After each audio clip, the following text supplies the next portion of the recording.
আসসালামু আলাইকুম আরহামতুল্লাহি ওবারাকাতু। আমার প্রিয় ভাই বন্ধুরা, কেমন আছেন আপনারা?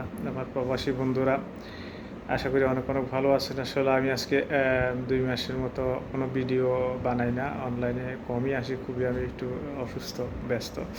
আচ্ছা যাক, সে কথা এখন কথা হচ্ছে গিয়ে আপনারা ওমানে যারা আছেন, আপনারা ওমানটা আমরা জানি একটা কানুনের দেশ, আইনের দেশ। এদেশে যদি আপনারা কোনো বিপদ আপদে পড়েন, কোনো দিন কোনো সময় কোনো বাঙালি ফোরম্যান, কোনো ফোরম্যানের কাছে আপনারা বলবেন না, আপনার সরাসরি কফিলের কাছে বলবেন। অর্থাৎ এই দেশে সবচেয়ে যদি নিকৃষ্ট মানের প্রাণী থাকে তা বাঙালিরা আছে। এরা একজনের ভালো আরেকজনে দেখতে পারে না। কুকুর যেরকম কুকুরে কামড়াকামড়ি করে, ঠিক বাঙালিরা আরব দেশগুলোতে এরকম কামড়াকামড়ি করে, যে কোনো কাজ বলেন, যে কোনো ক্ষেত্রে বলেন। সেই সব পাকিস্তানে দেখেন, ইন্ডিয়ানে দেখেন, সবাই একজন পাকিস্তানি যদি আপনি বিপদে পড়ে, 10জন পাকিস্তানি শুধু তার দিকে খেয়াল রাখে। দেখবেন অনেক পাকিস্তানি আছে 2-3 মাস কাজ করে না, কিন্তু পায় না।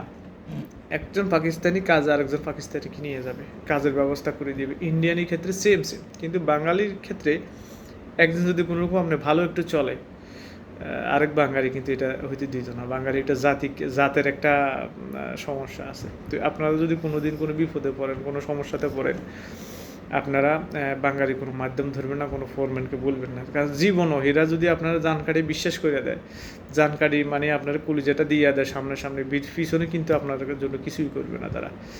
100% শিওর কিছুই করবে না। হয়তো আপনি কথা বলবেন একরকম, হীরা বলবে একরকম। সবসময় বলবো কফিলের কাছে হীরা একটু ঘুরে গেড়ায় কথা বলার চেষ্টা করবে। সুতরাং আমি যে কথাটা বলতে চাইতেছি, যদি আপনারা কোনো বিপদে পড়েন, আপনারা সরাসরি কফিলের সাথে যোগাযোগ করবেন যে আমার এই সমস্যা, আমাকে এরকম কর, এই কর, সে কর।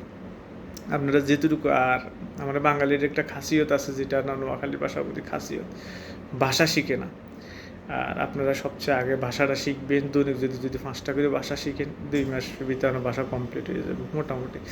বলার চেষ্টা করবেন, একজনের সাথে একজনের কথা বলার চেষ্টা করবেন। ভালো থাকবেন সবাই, ধন্যবাদ সকলকে।